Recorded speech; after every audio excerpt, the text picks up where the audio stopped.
শুকর সকালে ঘুমের থেকে উঠে বলে, আমার বৃষ্টিটা যেন ওই ব্যক্তির উপরে না পড়ে যে নামাজ না পড়ে। আল্লাহ, আমার প্রথম বৃষ্টিটা যেন তার উপরে না পড়ে।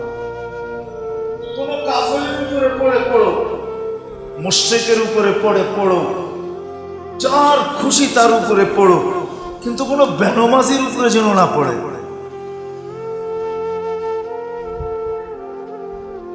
সেটা বলে ফল দেখেন, ফল দেখাইতেছে মানুষের মেহনত যখন নবীদের দেখানো রাস্তায় না লাগে, তখন রেজাল্ট দাঁড়ায়, রেজাল্ট ফলাফল দাঁড়ায়, তখন তার মেহনত বস্তুর উপরে লাগে, বস্তু দামি হয়, মানুষ বেদামি হয়। কেমন বেদামি? একটা শুধু বললাম যে শুকর পর্যন্ত বলে, আমার প্রথম দৃষ্টি যেন ওর উপরে না পড়ে, সবার উপরে পড়ুক। কুকুর পর্যন্ত তাকে দেখলে বলে,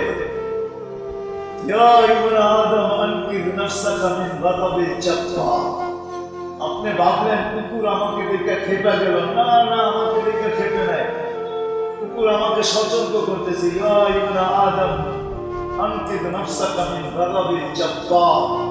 ও মানুষ, তোকে আল্লাহর গজব থেকে বাঁচা না। কুকুর আমাকে সতর্ক করছে, সে দেখে আমাকে খেউ খেউ করে নেয়। সে আমাকে বলছে, আমি তার ভাষা বুঝি না, সে আমাকে বলছে তুই তোকে জাহান্নাম থেকে, আল্লাহর গজব থেকে বাঁচা। কুকুর বুঝা ফেলছে যেটা গজবের। কুকুর সতর্ক করে, প্রত্যেক অপরিচিত ব্যক্তিকে সতর্ক করে। যাকে একাধিকবার সতর্ক করছে তাকে দেখলে আর সতর্ক করবে না।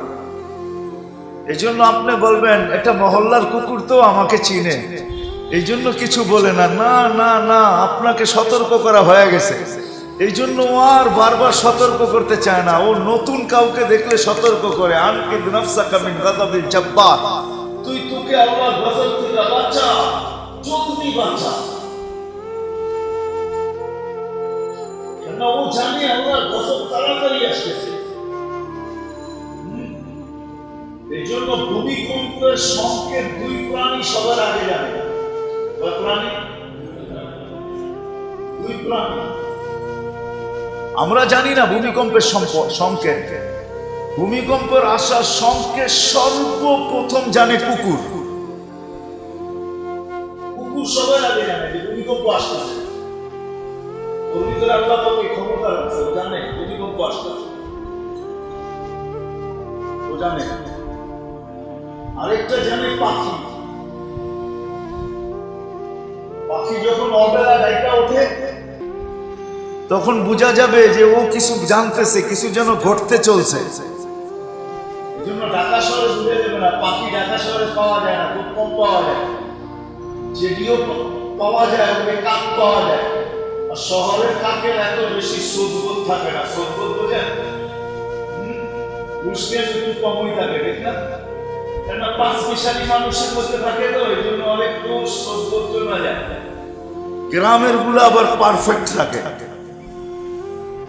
তো পাখি জানে ভূমিকম্প আসার আগে সংকেত, এই জন্য ও চিৎকার দিয়া ওঠে।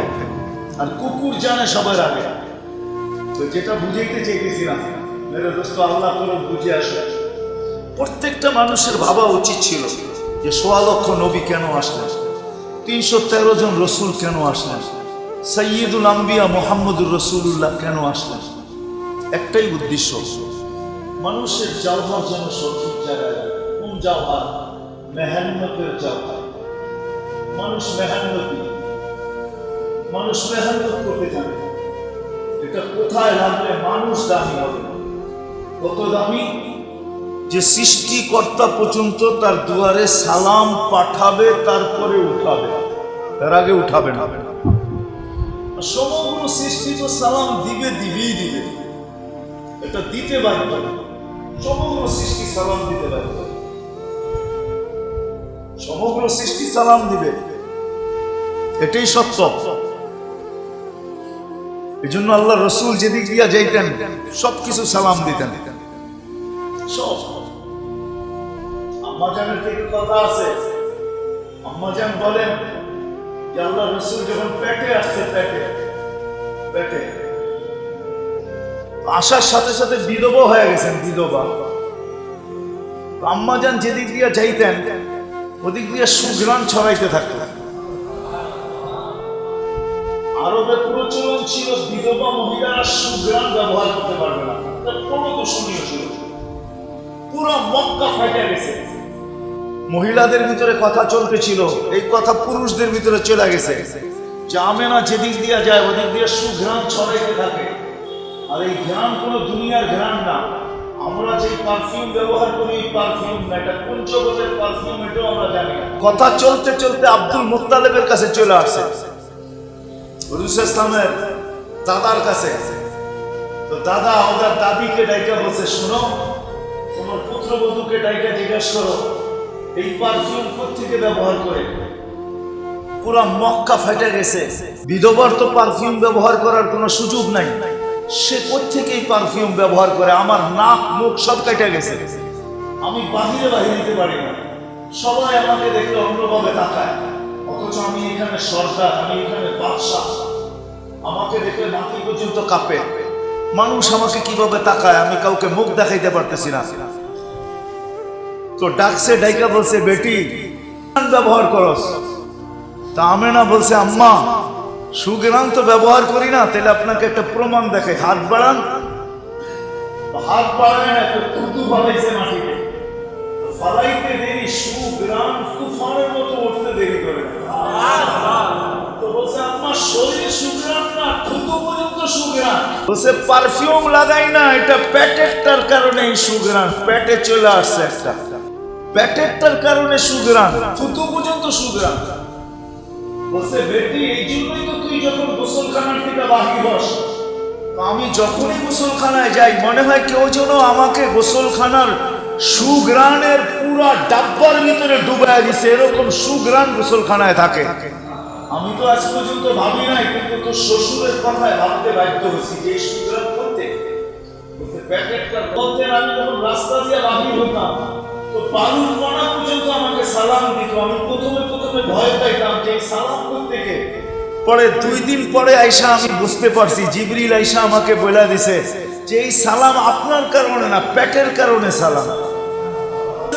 কুয়ার কাছে যাই পানি আনতে, তো সবাইকে রশি দিয়ে উঠাইতে হয়। কুয়ার পানি যেন আমাকে বলতে থাকে, আমেনা তুই কেন আসলি, আমাদেরকে বলতি, আমরা বাড়িতে যে এত বর্তন ঘোরা দিয়ে আসতাম। আমি যখন কুয়ার কাছে যাই তো পানি উপরে উঠে চলে আসে। মক্কার মেয়েরা আমাকে জোর করে ধরে রাখে, আমেনা যাস না, তুই গেলে পানি নিচে চলে যাবে, আমাদেরকে রশি দিয়ে করতে হবে। তুই যতক্ষণ উপরে এখানে দাঁড়ায় যাবি, পানি উপরে ফুটে উঠতে থাকবে, আমরা রশি ছাড়া পানি ভরতে থাকবো। শুধু তোরটা ভরা দিব না, তোকে বাড়ি পর্যন্ত পানি নিয়ে পৌঁছে দিব। এতো ছিল মুহাম্মদুর রাসূলুল্লাহ। এতো ছিল। পেটে আসার সাথে সাথে হয়, আপনাদেরকে কেমনে বুঝাবো আমি। 12 জন রাসূল আয়া সালাম দিয়ে গেছে, 312 জন রাসূল সালাম দিয়ে গেছেন। সর্বপ্রথম এসে সালাম দিছেন আদম আলাইহিস সালাম, সালাম দিয়ে গেছেন। আমেনা সালাম, সৃষ্টির বাদশা আসতেছে তোর কোলের মাধ্যমে।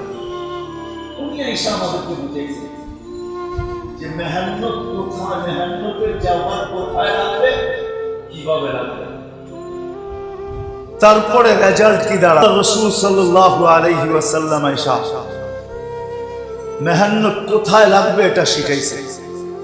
যে তোমার মেহনত তোমার উপরে লাগবে, আমার মেহনত কার উপরে লাগবে, কার উপরে লাগবে, কার উপরে, প্রত্যেকের মেহনত তার উপরে লাগবে। একটা কথা বুঝেন, বুঝা যায় না, পাইবেন না দুনিয়ার মতো আখেরাতটা। আখেরাতটা দুনিয়ার মতো না। দুনিয়ার রীতিনীতি ভিন্ন, আখেরাতের রীতিনীতি ভিন্ন। দুনিয়াটার মতো আখেরাত ভেবেন না, ভাবলে ভুল হবে। আপনি ভাববেন দুনিয়ার ভিজিটিং কার্ড দেখায় পার পাওয়া যায়, আখেরাতে কোনো ভিজিটিং কার্ড চলবে না, কোনো ভিজিটিং কার্ড। রাগ হবেন না আমার কথায়, কিন্তু দুনিয়ায় ভিজিটিং কার্ড দেখায় পার পাওয়া যায়, বহুত কিছু করে নেওয়া যায়। আখেরাতে দুনিয়ার পরিচয় দিয়ে পার পাওয়া যায়, আখেরাতে কোনো পরিচয় দিয়ে পার পাওয়া যাবে না। কোনো পরিচয় চলবে না, কোনো ভিজিটিং কার্ড চলবে না। হ্যাঁ, চলবে যে যা যতটুকু নিজেকে তৈরি করে গেছে, প্রস্তুতি নিয়ে গেছে, ওইটা চলবে। যে যতটুকু প্রস্তুতি নিয়েছে অতটুকু চলবে। যদি প্রস্তুতি পুরা নিয়ে থাকে তো চলবে। কেমন চলবে? এমন চলবে যে তারই চলবে আর কারো চলবে না। এমন চলবে, এমনই চলবে। চলবে, খুব চলবে, এখানে খুব চলবে। এই জন্য নবীর আয়েশা বুঝাইছে, মেহনত তোমার উপরে লাগাও, তুমি তোমাকে দামি বানাও, যেন তোমার চলে, তোমারই চলে, আর কারো না চলে। আছে হাজারো কাহিনী এরকমই আছে, বন্দারই চলবে, ওরই চলবে, আর কারো চলবে না। তো নবীর আয়েশা প্রথম দেখাইছে, তুমি তোমার মেহনতের জায়গা তোমার উপরে লাগাও, তোমাকে দামি বানাও। বাকি দুনিয়া দামি হোক আর না হোক এটা তোমার বিষয় না। লাগাও, তোমাকে দামি বানাও, যেন আখিরাতে ভালো মতে বুঝে নেয়। আমরা অনেকে ভাবি যে দুনিয়া ৯-৬, আখিরাতে ৯-৬ করে চলে যাবে। না না না না, আল্লাহ কিন্তু বাসির, যিনি হিসাব কিতাব দিবেন, বড় সতর্ক, বড় তীক্ষ্ণ দৃষ্টির মালিক। কিচ্ছু বলেন না, আর ওনার কাছ থেকে কোনো জিনিস হারায় না। যদিও জাররা পরিমাণ হয়, ওটাও হারাবে না। এই জন্য আল্লাহ বইলা দিছেন, মিসকাল জাররা, জাররা বরাবর আমাদের কাছে সুরক্ষিত আছে। লা ইয়ানসা ওয়া লা ইয়াদিন, আল্লাহ হারানো না আল্লাহর কাছ থেকে কিছু, আর ভুলেনও না কিছু। লা ইয়ানসা, ভুলেন না, এবং সব সুরক্ষিত। যিনি আমাদের জীবনটা পর্যালোচনা করবেন, উনি বড় তীক্ষ্ণ। এই জন্য বাঁচার কোনো রাস্তা নেই, এটা মাথার ভিতরে বসাইতে হবে। দুনিয়ার মতো ভাবলে হবে না যে ৯-৬ করে পার পাওয়া যাবো। না না না, ওইখানে পার পাওয়ার কোনো সুযোগ নেই, ৯-৬ করার কোনো সুযোগ নেই। কোনো ভিজিটিং কার্ড দিয়া চলবে না, কোনো পরিচয় দিয়া চলবে না। আপনি আর আমি কে, পরিচয় দেওয়ার কত দূরে। আল্লাহর রাসূল লাশ উঠাইতেছে চাচা, আর চিৎকার দিয়া বলতেছে, মা তারাক্তা লি সাবিলা, চাচা আমার জন্য কোনো রাস্তা লা উগনি আনকি ইয়াউমাল কিয়ামাতি শাইআ, চাচা আমার জন্য কোনো রাস্তা রাখলেন না। আমি বলছিলাম ঠোঁট দুইটা হেলায় দিতে, তাও দিলেন না। যদি ঠোঁট দুটো হেলায় দিতেন তো আমি একটা সুযোগ পাইতাম আপনার জন্য। তারপরে বলছে, ফালা উগনি আনকি ইয়াউমাল কিয়ামাতি শাইআ, আমি কিয়ামতের দিন আপনার কিচ্ছু করতে পারবো না। ওই চাচাকে বলছেন, আপনি কে, আমি কে। আমাদের অনেক সময় ভাবনা হয় যে এমনি এমনি বুঝি পার হয়ে যাবে, এত সহজ না। আপনার ভাবনা থেকে যাবে, এটা বাস্তব হবে না। বাস্তব আলাদা জিনিস। আল্লাহ রাসূল আল্লাহ বইলা দিয়েছেন বাস্তব কি অবাস্তব কি। কোরআনে সূরায়ে হাক্কা দিয়ে আল্লাহ বুঝিয়ে দিয়েছেন হাকিকত কি, বাস্তব কি। আল হাক্কাতু মাল হাক্কা ওয়া মা আদরাকা মাল হাক্কা, পুরো সূরা দিয়ে আল্লাহ বুঝিয়ে দিয়েছেন যে বাস্তব কি, এটা বুঝিয়ে দিয়েছেন। এজন্য ১৬ লক্ষ নবী, ৩১৩ জন রসুল এসে বুঝাইছে, মানুষ তুমি তোমার জওহর লাগাবে তো লাগাবে কোথায়? তুমি তোমার উপরে লাগাবে, কিভাবে লাগাবে এটাও বলছেন। কিভাবে লাগাবে, কোন লাইনে লাগাবে, কোন লাইনে লাগাবে, রেজাল্ট কি হবে এটাও বলছেন। তুমি দামি হবে, দাম না। সৃষ্টি তো সৃষ্টি, আল্লাহ বলবে, আল্লাহ এক হাদিসে কুদসি তরজমা করতেছি আমি, আল্লাহ বলে তোমার চক্ষু হয়ে যাবো যেটা দিয়ে তুমি দেখবে, আমি তোমার চক্ষু। আমি তোমার কান হয়ে যাব যেটা দিয়ে তুমি শুনবে, আমি তোমার হাত হয়ে যাব যেটা দিয়ে তুমি ধরবে, আমি তোমার পাও হয়ে যাব যেটা দিয়ে তুমি চলবে, আমি তোমার জবান হয়ে যাব যেটা দিয়ে তুমি বলবে। তুমি থাকবে না, বরং তুমি আমি হয়ে যাবে, আমিও তুমি হয়ে যাবে। এতটুকু দামি হবে তুমি। লাহুম আয়ুনুন লা ইউসিরুনা বিহা ওয়া লাহুম আযানুন লা ইয়াসমাউনা বিহা ওয়া লাহুম, এক একটা জিনিস হাদিসের ভিতরে পরিষ্কার আছে। আবার আল্লাহ এটাও বলছেন একটা পর্ব আসবে তুমি দামি এরকম হবে, লাউ আকসামা লা আবাররাহুল্লাহ, তুমি বলতে দেরি আমি করতে দেরি করব না, তুমি চাইতে দেরি আমি দিতে দেরি করব না, তুমি না হওয়া জিনিসকে হওয়া বলে দিবে তো আমি হওয়ায় দিব, এটা না হওয়া, কিন্তু তুমি চায় ফেলছো তো আমি বলবো ঠিক আছে এটা হয়ে গেল, বলে এই পর্যন্ত আমি তোমাকে উপরে চড়াবো। আরো এক হাদিসে আছে যে বাবা দামি হইতে হইতে হইতে হইতে এক জায়গায় পৌঁছে আল্লাহ জিবরিলকে ডাইকা বলে ইন্নী উহিব্বু ফুলান ফাআহবিবহু, আমি অমুককে ভালোবাসি তুমিও ভালোবাসো। তারপরে আল্লাহ বলে এবার এলান করো আরশের নিচে সপ্তম আসমান, ষষ্ঠ আসমান, পঞ্চম আকাশ, চতুর্থ আকাশ, তৃতীয় আকাশ, দ্বিতীয় আকাশ, প্রথম আকাশে এলান হয় ইন্নাল্লাহা ইউহিব্বু ফুলান ওয়া আনা উহিব্বু ফুলান ফায়া আহলাস সামাওয়াতি ইউহিব্বু ফুলান, অমুককে ভালোবাসো। যখন সাত আকাশ কমপ্লিট আল্লাহ বলে এবার নিচে ঘোষণা দাও আল্লাহু ইউহিব্বু ফুলান ওয়া আহলাস সামাওয়াতি ইউহিব্বুনা ফুলান ইয়া আহলাল আরদি ইয়া মান তাহতা আদিবিস সামাই ইউহিব্বু ফুলান, ও ব্যক্তি যারা আকাশের নিচে আসো সবার অমুককে ভালোবাসো। আল্লাহ বলে শুধু এতটুকুই আমার শান্ত করি না, ফায়ানজিলু লাহুল কবুল, শুধু ঘোষণা দিয়ে আমরা শেষ করি না, বরং সবার দিলের ভিতরে তার গ্রহণযোগ্যতার সিল বসায় সাপ বসায় সব তাকে ভালোবাসতে শুরু করে। আপনি ভাবছেন শুধু শুধু সূর্যকে ইশারা করলে থেমে যায়? আপনি ভাবছেন শুধু শুধু সূর্যকে ইশারা করলে থেমে যায়? আপনি ভাবছেন শুধু শুধু মেঘকে ইশারা করলে নিচে চলে আসে, বৃষ্টি দিতে শুরু করে? এমনি শুধু শুধু এমনি এমনি কি ভাবনা আপনাদের? মনে হয় বুঝাইতে পারতেছি না। ডাকলে মেঘ চলে আসে শুধু শুধু, যেখানে ক্ষোভে পানি না আসা হলেও পানি আসতে শুরু করে, তারপরে পানি আসতেছে। দুই রাকাত পড়তে দেরি, যা চায় পাইতে দেরি হয় না, আবার দুই রাকাত পড়তেও হয় না, উঁচু করে পড়বে রেডি হইতেছে, যা চাওয়ার তা আগেই পাইতেছে। আমি হায়াতুস সাহাবার কাহিনী দিতেছি, সাহাবী রাসূলের পেলা পড়ে গেছে দজলায় ইরাকের নদীতে, এখন পেলা ফেরত নেবে কিভাবে? দজলার পানি দিয়া মাত্র উঁচু করে দাঁড়াবে নামাজে, ওই পেলা পানি ঢেউ উপরে উঠাইয়া সাহাবীর কাছে এসে জিজ্ঞাসা বলছে বাবা নামাজ পড়তে হবে না, লয়াল পেলা। কেননা নামাজ পড়ার পরে হয়তো আরো বিপদ কিছু ঘটতে পারে। আপনি ভাবছেন শুধু শুধুই দরিয়া নীলকে চিঠি দিলে পানি দিয়া দেয়? ভাবছেন শুধু শুধুই? আপনি বলবেন উনি তো আমিরুল মুমিনিন ছিল, তমিমে দাড়ি কোন আমিরুল মুমিনিন ছিল? উনি তো 1 বছর বয়সের সাহাবী, 2009 হিজরিতে মুসলমান হয়েছে, আল্লাহ রাসূল 10 হিজরিতে দুনিয়া থেকে চলে গেছে। 1 বছর বয়সের মুসলমান। কয় বছর বয়সের?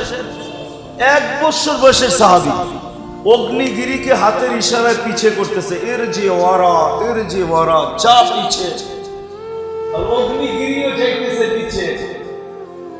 যেখান থেকে বাহির হয়েছে ওইখানে ঢুকছে, উনি হাত দিয়ে ইশারা করছে লা তাখরুজি ইলা ইয়াউমিল কিয়ামা, খবরদার কিয়ামত পর্যন্ত যদি বাহির হয়। নিজে যে শুয়ে রয়েছে লিবিয়ায়, এখনো অগ্নিগিরি ওইখান থেকে বাহির হয় না, কিয়ামত পর্যন্ত বাহির হবে না। কেন? অগ্নিগিরি জানা আছে যদি আরেকবার বাহির হই তো হাতে ইশারা দিবে না, তমিমে দাড়ি ওইখান থেকে উঠবে, আর এইবার হয়তো মারবে নাইলে লাগতে হবে, দুটার কোনো একটা হবে, তারপরে আমাকে ভিতরে ঢুকাবে। আর এটাই সত্য। তমিমে দাড়ি রাদিয়াল্লাহু তাআলা আনহুর কবরে লিবিয়ায়, টিউনিসিয়া লিবিয়ার বর্ডারে, আমি দেখা আসছি, আপনারাও দেখা এসেন। ওইখানে যাওয়ার পরে আমার মনে হচ্ছে তুমি এখানে ঘুমে আসো কেন? হাত দুটা আমাদেরকে দিয়ে যেটা, তাহলে তো ফায়ার সার্ভিসের দরকার হতো না, যে এখানে আগুন ওইখানে তোমার হাত আগুন নিতে পারতো। আমার ভাবনা ছিল এখানে যাওয়ার পরে, আমি মনে মনে ভাবছি যে তোমার হাত দুটা দিয়ে যেত আমাদেরকে, যতবার দুনিয়ায় মিলে গেছি ততবারই আমি ভাবছি আরে যদি উমর রাদিয়াল্লাহু তাআলা আনহু চিঠি পেয়ে যেতাম তাহলে আমাদের পদ্মা মেঘনা যমুনার পানির সমস্যা সমাধান হয়ে যেত। কেননা এই চিঠি ডালতে দেরি, পানি আসতে দেরি হতো না। কোত্থেকে আসতো এটা তো আল্লাহ জানে। কেননা এই চিঠির ভিতরে তাসির আছে, মানেন না আপনি? সাধারণ সাধারণ সাহাবা আল্লাহ দেখাইছে। মুহাম্মদুর রাসূলুল্লাহ সাল্লাল্লাহু আলাইহি ওয়াসাল্লাম আয়েশা এটাই বুঝাইছেন। ১৬ লক্ষ নবী, ৩১৩ জন রাসূল এসে বুঝাইছে, মানুষ তুমি তোমার জওহার, তোমার যোগ্যতা তুমি তোমার উপরে লাগাও, তোমাকে দামি বানানোর জন্য লাগাও। বানাও কিরকম দামি, এটা দুই একটা বর্ণনা দিলাম। যে এরকম দামি হবে, এরকম দামি হবে, এরকম দামি হবে, এরকম দামি হবে, এরকম দামি হবে। কত কাহিনী তো আছে, শুনছি, সত্য মিথ্যা জানি না, কিন্তু হইতে পারে, এটাও সত্য হইতে পারে। ইব্রাহিম ইবনে আদহামকে যখন কেউ জিজ্ঞাসা করছে, ইব্রাহিম বাদশাহী ছেড়া দিয়া ফকিরি কেন গ্রহণ করলাম? দেখতে চাস ফকিরি গ্রহণ করছি না বড় বাদশাহী গ্রহণ করছি, দেখতে চাস? চলো ইব্রাহিম একটু দেখাইলে ভালো হয়। তো দশরার পরে নিয়ে গেছেন, নিয়া বলছে নিজের হাতে সুই ফালাইয়া দিছেন দজলার ভিতরে, ফালাইয়া দিয়া বলছে আমার সুই ফিরত দে। তো দজলার প্রত্যেকটা মাছ একটা সোনার সুই নিয়ে উঠছে। বলছে ইব্রাহিম বলতেছে এগুলা চাই না, আমারটা আমাকে ফিরত দে। তো একটা মুখের ভিতরে ওনারটা ফিরত উঠায় নিয়া উপরে ফিকা মারছে, ল ইব্রাহিম তোরটা তোরে নে। যখন বলখের বাদশাহ ছিলাম তো এই বাদশাহী ছিল না, যেদিন আসছি ছাইরা এখন এই বাদশাহী হয়েছে। এটাই সত্য। দরুক আর না দরুক তাতে আমার কিছু আসে যায় না। আমি অনেক সময় বইলা বেড়াই, সব মোবাইলে সব প্রোগ্রাম থাকে না, এটাও একটা মোবাইল। আমার কথা না বুঝার প্রোগ্রাম, বুঝার প্রোগ্রাম আপনার এখানে নাও থাকতে পারে, আমি মানি। সব প্রোগ্রাম, সব মোবাইল সব প্রোগ্রামকে সাপোর্ট করে না। আপনার এটাও আমার কথাকে সাপোর্ট নাও করতে পারে, প্রোগ্রাম নাই সাপোর্ট করতে পারে, এটা আপনাকে মানতে হবে, মানতে হবে। এটাকে আমি একটা অ্যান্ড্রয়েড সেটই মেনে নিলাম, আইফোনই মেনে নিলাম। আমি তো মাঝে মাঝে বলি আইফোন সবচেয়ে আপডেট, ঠিক না? কি আইফোন 13 বাহির হয়ে গেছে, ঠিক না? কিন্তু আপডেট হলে কি হবে? ওটাতে ব্লুটুথ নাই, শেয়ারিট নাই, ব্লুটুথ নেই, কি নাই, শেয়ারিট নেই। আপনি আমাকে বুঝাইতে হবে না, আমি কালকে এসেছি আমেরিকা থেকে, আপনি আমাকে কি বুঝাবেন? আইফোন 13 গাইটা আইছি আমি, কিন্তু ওটাতে ব্লুটুথও নাই, শেয়ারিট নাই। আরেকটার থেকে ব্লুটুথ দিয়ে কিছু নিতে পারবেন না, নাই ওটার ভিতরে, শেয়ারিটও নাই ওটার ভিতরে। আপডেট বটে আমি মানি, কিন্তু এটাও আপডেট, সবচেয়ে বড় আপডেট এটা, কিন্তু তারপরও সাপোর্ট নাও করতে পারে। আমার কথা আপনি বুঝে নাও আসতে পারে, কিন্তু এটাই সত্য, যেটা বলতেছি এটা সত্য।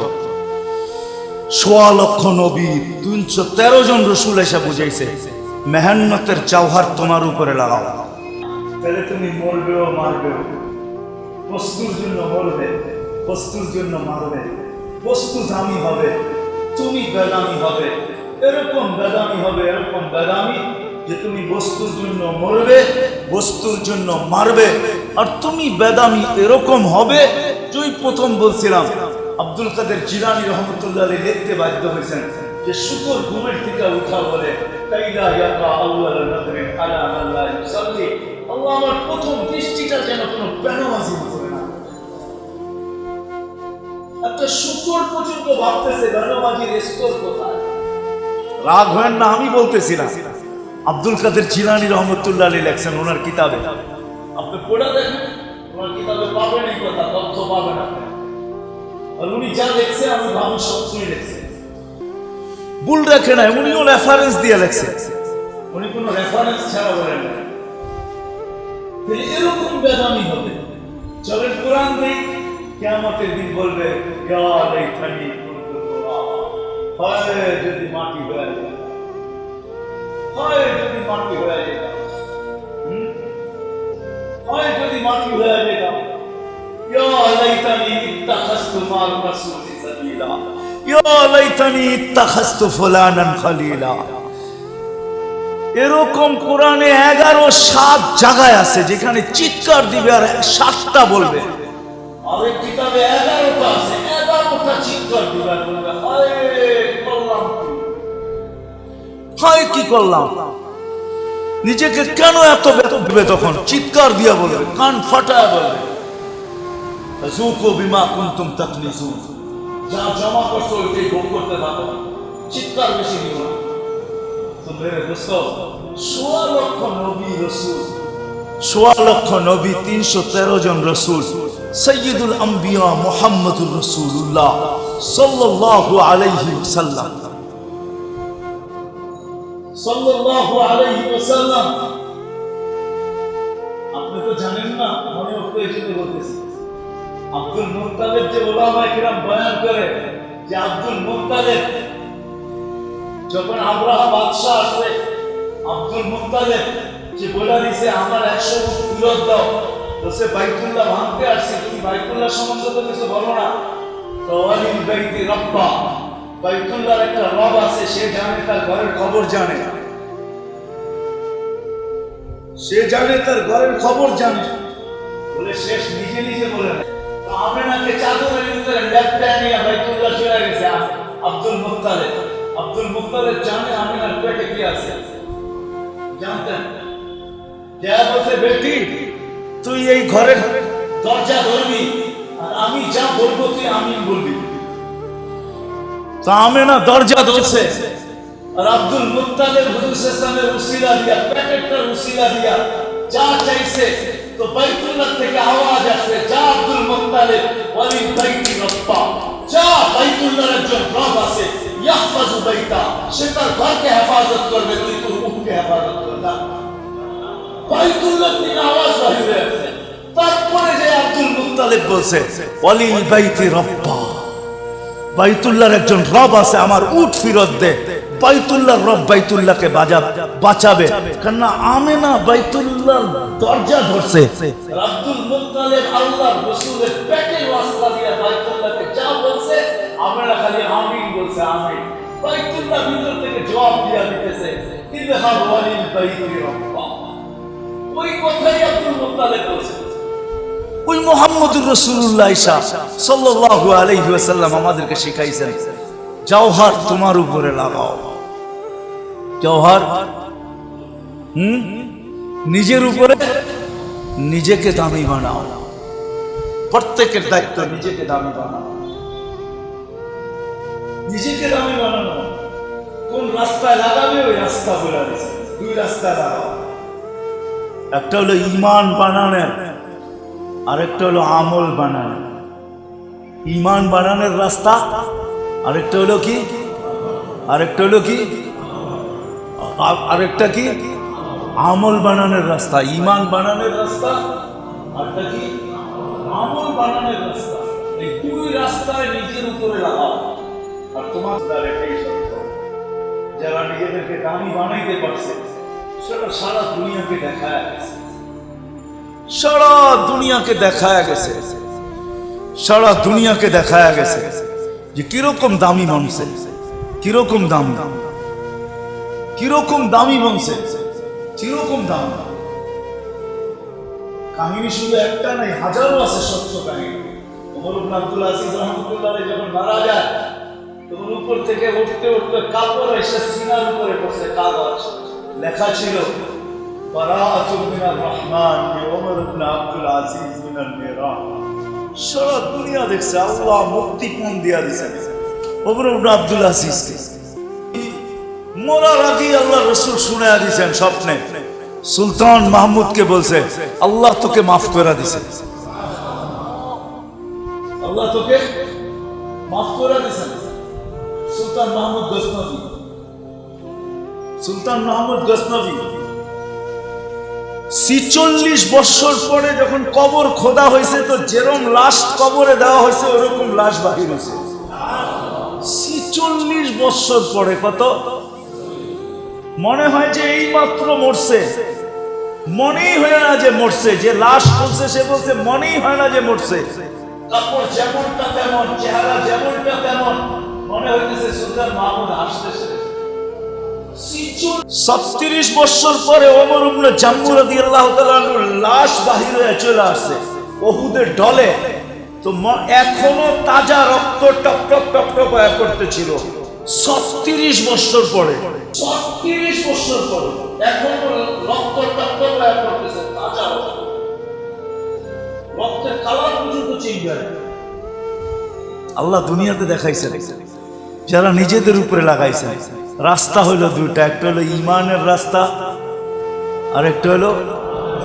আরেকটা মনে থাকবো তো, ইমানের রাস্তা, আরেকটা হলো আমলের রাস্তা। ইমানের রাস্তা আর হলো আমলের রাস্তা, কারণ এই দুটাই মতলুব। ইন্নাল্লাযীনা আমানু ওয়া আমিলুস সালিহাত, ইন্নাল্লাযীনা আমানু ওয়া আমিলুস সালিহাত, কোরআন উঠান এই দুটেই পাবেন একসাথে জোড়া। এই দুটেই রাস্তা, ইমানের রাস্তায় আর আমলের রাস্তায় যে লাগাইল তার যোগ্যতাকে নিজের উপরে লাগাইল, নিজের ইমানের জন্য, নিজের আমলের জন্য। এটার জন্য দুটা জিনিস লাগবে, দুটা ছাড়া হবে না, দুটা লাগবে এটার জন্য। ইমান আর আমল নিজের ভিতরে অর্জন করার জন্য একটা ইমান লাগবে আর একটা আমল লাগবে। ইমান হলো ভিতরের, সার্কিটও বলতে পারেন, ইমান হলো ভিতরের পাওয়ার, ভিতরের পাওয়ার।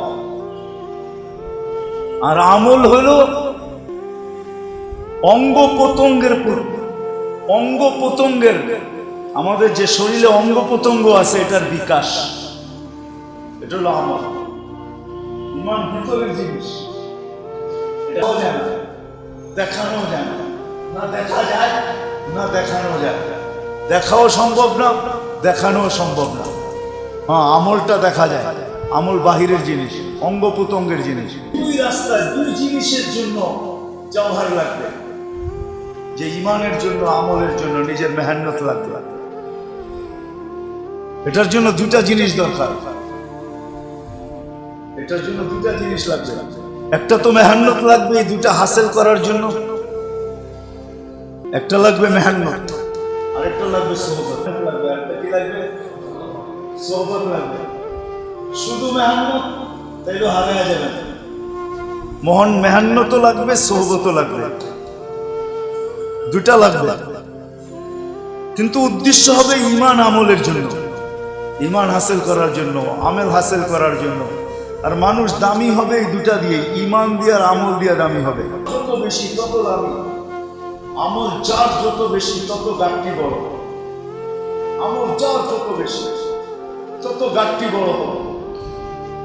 ইমান যার যত বেশি তত দামি হবে, তত তার দাম। এই জন্য নবী রসুলের পরে সবচেয়ে দামি হলেন আবু বকর সিদ্দিক রাদিয়াল্লাহু তাআলা আনহু। এর চেয়ে বড় দামি কেউ নেই, কেননা ওনার আমলের গাঁটটি অনেক বড়। আল্লাহ রসুল বলছে নবী রসুলের পরে সমগ্র জগতের নেকি যদি এক পাল্লা রাখা হয় আর আবু বকরেরটা আরেক পাল্লা রাখা হয়, তাহলে আবু বকরের পাল্লা ভারী হবে।